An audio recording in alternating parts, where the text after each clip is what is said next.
Welcome to Tough Questions, where we address the most challenging issues of a real and a relative Christian faith. If you're joining us on Facebook Live or our YouTube channel, Instagram, or maybe the Tough Questions podcast, again, I want to say thanks for dialing in. Now let's get into our subject for this episode. Does it seem impossible today to be growing as a Christian while living in the world around us?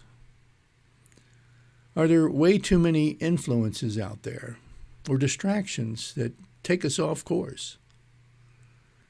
How do I overcome the tendency to be drawn into all of these issues circling around the world and in their culture today, while at the same time I'm trying to draw closer to God in my relationship with Him? How does all this work? I admit, recently I've been overwhelmed by a lot of different things. Overwhelmed by the issues of racism in the world and, which lives matter and who should be defunded and what should be protested and what policies. And there's so much. It's so easy to just kind of have your mind and your attention diverted off the focus that you've been trying to maintain. It's easy to do. Then there's the economy, there's health care, there's the pandemic, there's the political races, all of this stuff out there. And I admit, it's so easy to be distracted by these things and taken off track of my growing relationship with God, something that I've prioritized in my life. And I know it's going to be hard for everybody. It's going to be hard for everybody to focus on this God that has created us and loves us and has redeemed us, as opposed to this world that we live in. God tells us in His scriptures, in many different places, He tells us to put away the worries or the concerns of this life for the sole purpose of listening to Him, of being able to grow in your relationship with Him. I want to read a scripture for you. It comes from the book of Romans, and it's a beautiful scripture. I'll encourage you to read Romans 12 in its entirety whenever you can. But Romans 2 or 12:2 says this. It says, "Do not be conformed or influenced, if you will, by this world, but be transformed by the renewal of your mind, that by testing you may discern what the will of God is, what is good, what is acceptable, and what is perfect." In other words, don't prioritize the problems of this world or of this culture over your seeking a growing relationship with God. Don't do it. So how do we as Christians live in this world without being overly influenced by it? Without being influenced by the culture that is becoming, further and further away from trusting in who God is? How do we not be distracted by, all of the people that surround us and everybody having their own platform to speak what's on their mind and what they think is right or what they think is wrong or what we should be doing or what we shouldn't be doing? How do I keep from being distracted by feelings and emotions that seem to have taken the place of what's factual in this world? How do you do that? Well, I want everybody to think about a survey here, a 1 to 10 survey, with 1 being totally influenced by the world and 10 being totally influenced by God. Where do you fall on this scale? Where do you personally fall when it comes to your relationship and your ongoing growing relationship with God? Are you struggling a battle? Are you somewhere in the middle? Are you, at like a 5 or a 6 and the world keeps knocking on your door and keeps drawing you in? Or are you further up the ladder there? Are you doing a pretty good job of maintaining, your focus on a relationship with God and letting God handle the situations in the world? What is it that you're doing? Because ultimately one day, what's going to make all the difference is your relationship with God, not whether or not the situations in the culture today were taken care of.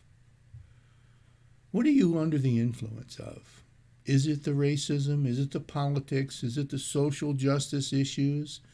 Maybe it's something deeper. Maybe it's your own self-worth. Maybe it's social media. I've seen lots of people that are so overtaken by just what's being published in social media. Maybe it's issues like pride or greed or attaining power and recognition. What is it that is keeping you from your growing relationship with God today? You ever been around somebody that's intoxicated? Well, sure you have. All of us have. You know, when someone's intoxicated, it affects the way that you think. It certainly affects what you think is funny. It affects who's attractive to you, who's smart to you. It changes your mind. It changes your opinions. And after a couple more drinks, you know, you're even more intoxicated, and it affects who you love and who loves you. What you're willing to do, what you're not willing to do. You see, being under the influence of something, it lowers your guard. It makes you more vulnerable. It changes the outcome. That's why I think it's so important for us to realize that today in the world we're under the influence of a world and of a culture that is anti-God. It's absolutely trying to take our focus and our mind and our hearts off of our relationship with God that's growing and turn it toward the problems of this life. Now, what if we were so intoxicated by the world that we weren't even aware that we're under its influence? That's a scary thought. How do we as Christ followers live in a world that's becoming ever growing in its hostility toward the Christian faith? How do we do that? Another very difficult question to answer. I want to take you to the book of Daniel. Now, Daniel is one that I think most of us know the story about Daniel in the lion's den and you know how God saved him through that experience. But before that, I want to tell you where Daniel was coming from.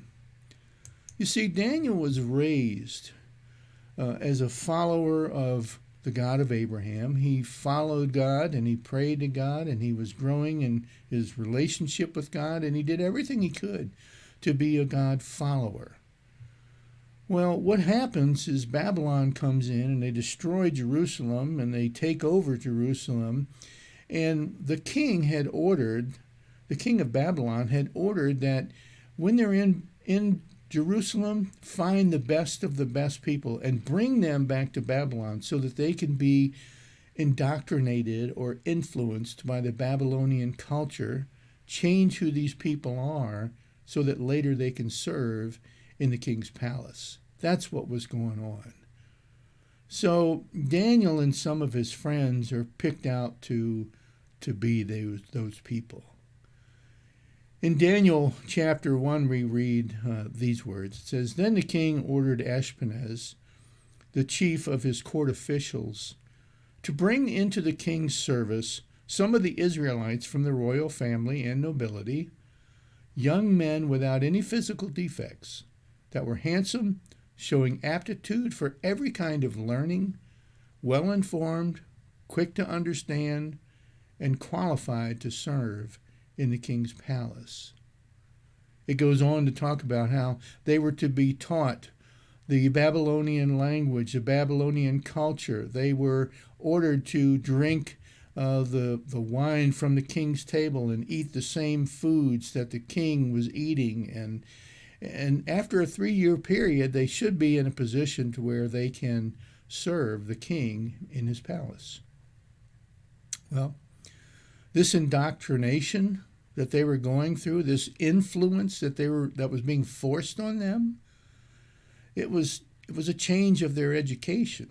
It was a change of their background. They were trying to take away, what they had already learned and replace it with Babylonian theologies and Babylonian culture and the things that were important in Babylon. Their names were changed. Their names originally were names that were related to God. Now their names have been changed to be related to pagan gods. You see, even the food that they were eating was food that was dedicated to pagan gods and different rituals. That's why Daniel refused to eat it and to drink the wine. The story goes on that Daniel talked to one of the guards and said, if you let us eat the fruits and vegetables and the water and the things that we know are healthy for us, the things that are good for us, that we're used to eating, then check us out here in another 3 weeks and see who looks better, us or the people that have been eating from the king's table. You see, Daniel realized that this indoctrination, this influence, they were trying to keep these people away from a growing relationship with God. They were trying to change who they were. It's the same thing that's going on in the world today, if we let it. The world can change who we are if we allow ourselves to be overwhelmed with all of these distractions, all of these things, all of these influences that are in the world. It will change who we are if we allow it to. As a Christian, we're called not to let that happen.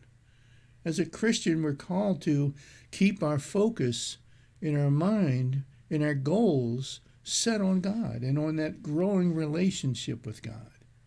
And to do it on a regular basis. Everybody wants to get healthy. And okay, let's say I'm one of these guys that eats junk food all the time. I'm at McDonald's and Burger King and, Kentucky Fried Chicken, every day of the week. And that's, I just eat crap all the time. But I make a decision that I'm going to get healthy. So I decide that one day out of the week I'm going to eat healthy food. Would that work? Well, it wouldn't hurt me, but I don't think it would change anything.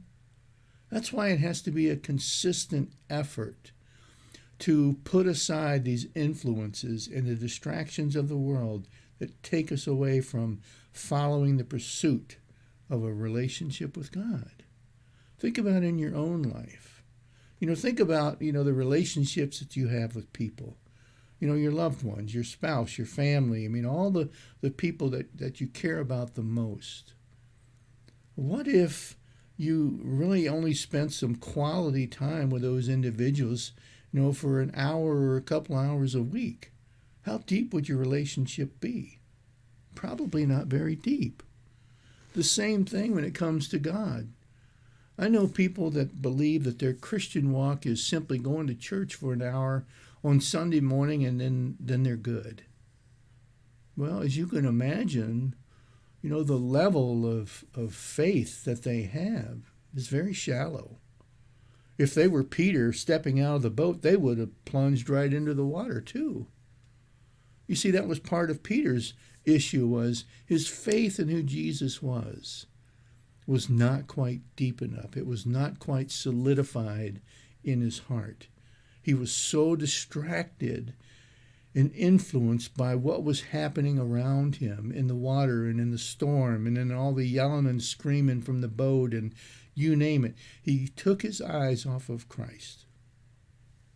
Today, you and I are called not to do that. We are called to be predetermined. That's really the answer to what Daniel did, was he predetermined not to expose himself to the things that would harm him ultimately, like this food.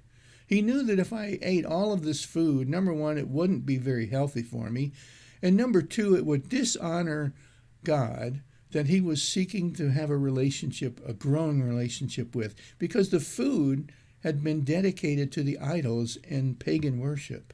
It was a very dishonoring thing that Daniel, he just refused. He predetermined in his own mind and in his heart not to do it. You and I have to do the same thing. We have to predetermine in our minds and in our hearts that we're going to live by the words of Romans 12:2.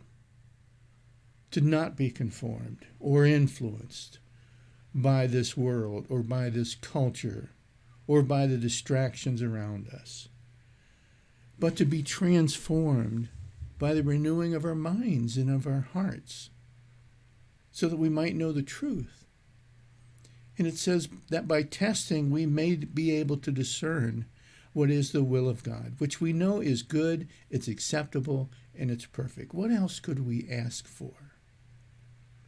My plea for you today is to renew your commitment to not being influenced or distracted by the things that take place in the world, but to predetermine right now.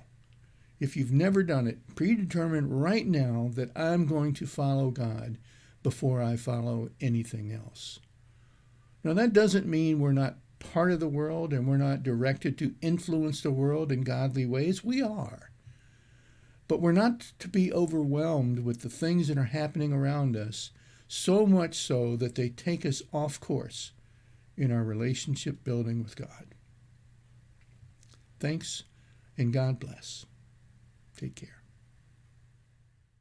Tough Questions for God is a teaching ministry of the Rosebush United Methodist Church and is available live on Facebook Sunday mornings at 11:30 a.m. Or feel free to check out our YouTube channel at Rosebush UMC.